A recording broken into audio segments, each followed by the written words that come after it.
So,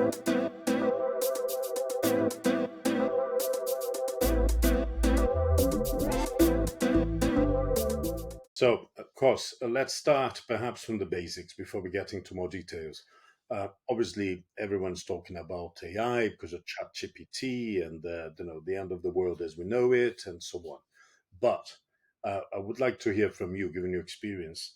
Really, what's the difference between AI, machine learning, and what we keep hearing more now of generative AI.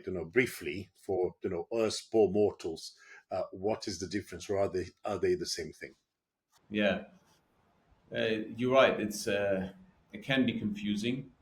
Um, Now, to start off, I mean, machine learning, AI, and generative AI that we see recently um, being picked up are basically interconnected but distinct concepts, right? So, artificial intelligence, so AI, is a broad term that refers, to machines or systems being able to simulate human intelligence, right? So, this is the broader term.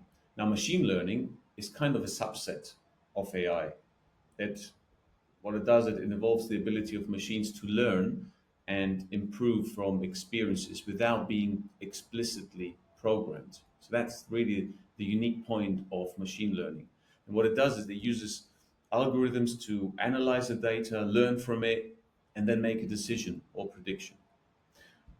Um, Now, on the other hand, we've got generative AI, which is another subset of artificial intelligence. And really, what it involves is the creation of content. Now, it's capable of, generating text, not just text, but music, images, nowadays video as well, and has advanced to basically a point where the output can be not distinguishable from content created by humans and content created from systems or computers. So that's really the difference between these terms. Great. Now you work through the university and through, effectively, as you said, the spin out that's AI, on concepts, on systems, programs, whatever you call it. They're really kind of a linked to the creative sector, including journalism, and is about using this concept of artificial intelligence for for the benefit of what, in this case, more specifically, you're talking about newsrooms. Again, can you give me a kind of a sense check of what does that mean in practice in terms of what you are working with? Yeah, sure. So especially at Checked AI, so what we does is we utilize advanced AI technologies to help journalists discover new angles, voices, and content during the content creation process. And it's really about, the tool is designed to analyze tens of thousands of millions of news articles, also magazine articles and stories and scientific publications, and it actually helps the user, so the journalist, to find, but also help them to generate new angles and content that they maybe haven't thought about. So it's an easier and faster route in order to be more creative and start writing the stories that the journalists do. Now, what we use is we use natural language processing techniques, and without going too much into the technical details. So we're trying to distinguish and find entities. We do entity recognition and sentiment analysis to basically structure this news archive content and make it more searchable and easier to find angles and things that in order to improve the writing process. So these features, along with the advanced search algorithm, help journalists not only locate specific articles within the news archive, but it does it quickly, efficiently, but also helps them to be more creative in the writing process. So that's really what we're trying to do at Jacked AI. Okay, so just to understand, because you mentioned news archive there, is that looking, is the system looking into the media organization's own archive, or is it looking also at content available, globally available anywhere on the internet?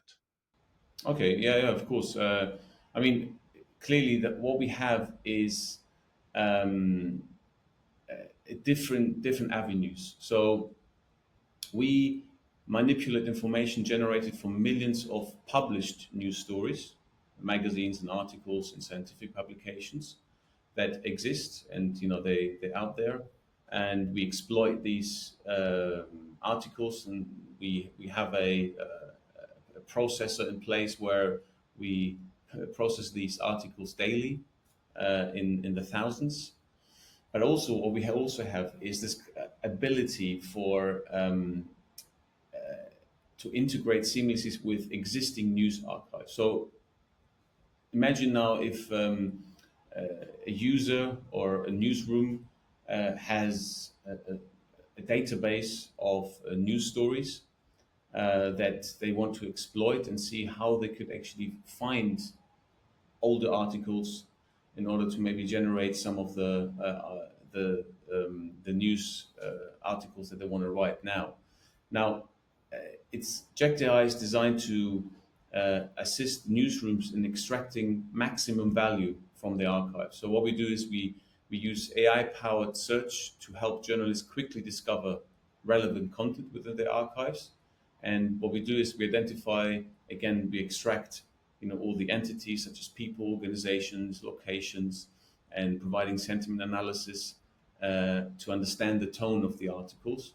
And the creativity engine then generates innovative ideas for news stories, exploiting the news archive that they already have in their hands that no one else has access to. So that's really the two sides of the exploitation and the usage that Jacked can use here. And there's quite a lot of benefit for newsrooms and journalists to use that. Can I mean, I'm not asking for a demonstration. This is not the kind of a session, but just try to understand a bit. So let's say I use it in my newsroom, and I want to use my archive as a source, or the wider source of information. What do I do? Like, for instance, about the recent developments in Russia with Putin and Wagner. Do I put Putin, Wagner, Ukraine war, and it gives me something, or do I have to be more intelligent with my questions in order for the artificial intelligence to help me as a useful source? Yeah, I understand what you're saying. Um, it is enough to start off the way you would search in a Google search engine. So what you just described with these search terms, yes, you can go into Jacked AI, put these terms in there, and you will start getting information, existing articles that are publicly available. Uh, and what Jacked actually then does is actually extracting entities and finding out which particular topics are dominating in these articles. But also, you can actually explore other topics that are less used or less frequent. So maybe that gives you a way to understand, to write something about a different angle that not a lot of people write about. And also, what it helps you to find is um,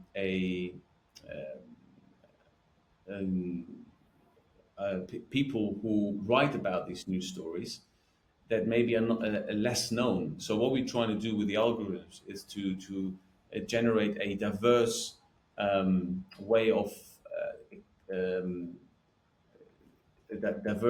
diversify the content creation. So what we do is we have different voices. So we extract authors from these articles, but what we're trying to do is really assist them in breaking this filter bubble that often happens due to the overload of information by providing diverse angles and content options that might not be immediately obvious. So maybe from someone who wrote an article that is from a different country that you're based in. So we're trying to diversify and be balanced in the ethnicity as well as the gender spectrum. And this is something that the user can see directly as an output from the simple search that he did, and start exploring new angles. And another thing that actually helps them is these topics that are extracted and displayed. We automatically generate creativity sparks that we call, and helps them to. These are questions that help them to maybe find or start off an idea from a topic that they haven't thought about before. So it's really encouraging the user to be more creative. Great. I mean, a couple of things I want to pick up from on you there in terms of understanding a bit more. The first one, perhaps what will be in the minds of many people, given all the debate around the likes of ChatGPT and the black box access visibility. What you're saying, the way you do, you give effectively you give the source, you give the credit in terms of where that's coming. It's not hidden. Yeah.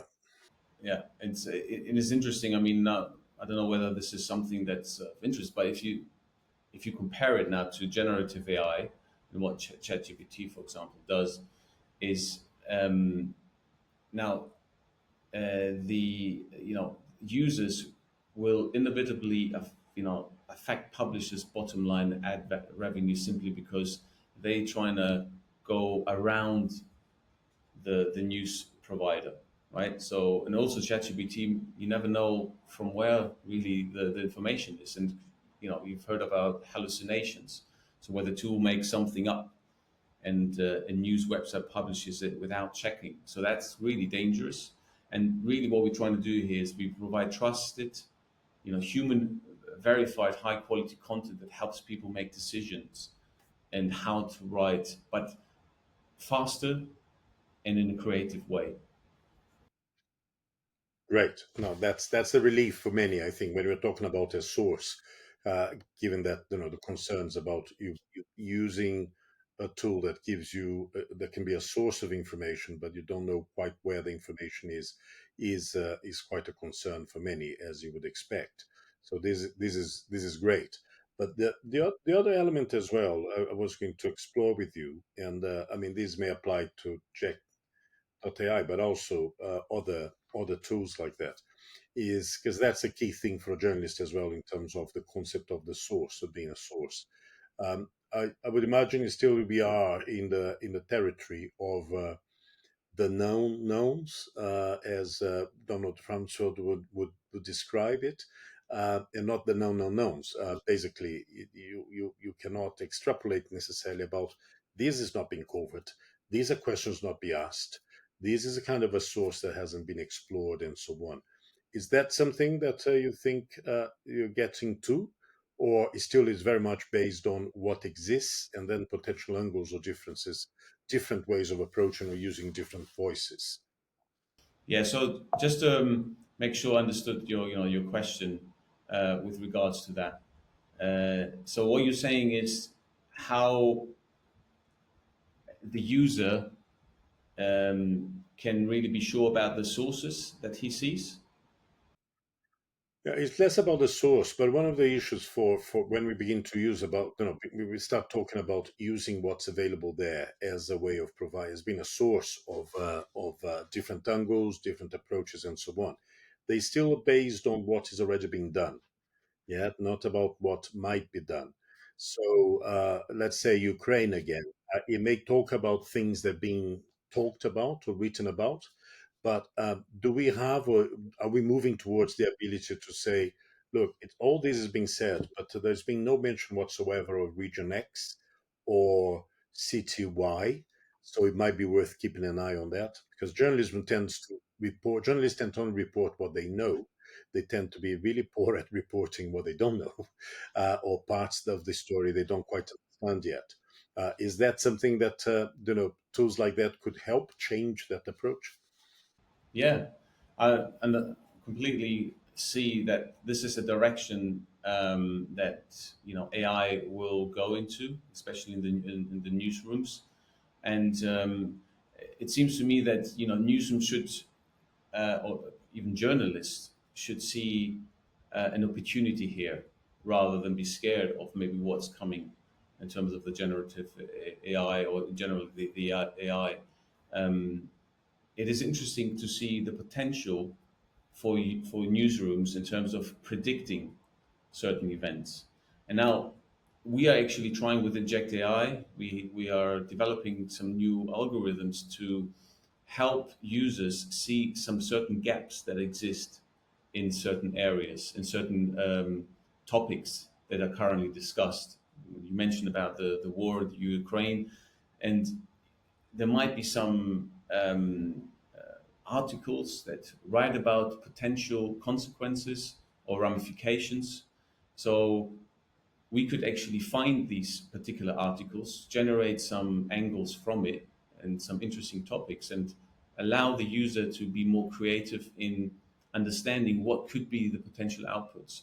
Clearly, this is the initial stages, but I'm sure in 2-3 years' time we will have other tools available to be really be better in predicting what will happen in the future. And again, as I said, it's good for journalists to embrace AI, embrace this technology and whatever comes out, in order to be on top of things and to make sure that they don't lose the focus and really the essence of what a newsrooms want to provide a user, which is really provide trusted, human verified, high quality content that really helps make people make decisions in their daily lives. Ross, one last question. You talked about the benefits, and you make very strong arguments there. Where do you think, or how do you think journalists should think about AI from a kind of a area of care, area of concern, and in a way how to protect themselves against the risks of some of the AI tools or AI use that may come our way? Yeah, I mean, there are fears that, especially with generative AI, it will flood the internet with low quality content. And really, I mean, they're founded and it's already happening at the moment, right? Now, although, it's depressing to see that's happening, but this is also an opportunity for, news brands to become a, destination of quality, as we said before, making sure the audience can turn to them to make sense of the world rather than looking at AI. And really, this is really an interesting opportunity. It's not going to be easy, but news or journalists should see an opportunity here and make sure that they continue to have this prioritize the direct relationship with the audience. And make sure that they become the destination for the users instead of just content producers. And this is really the risk. They should not be tempted to just present the content as they do now, but see how they could actually encourage a better relationship with their audience, and embrace also the technology that comes out from AI in the next weeks, months, or years. And I'm sure that it will be a good opportunity um, to embrace this opportunity here with AI.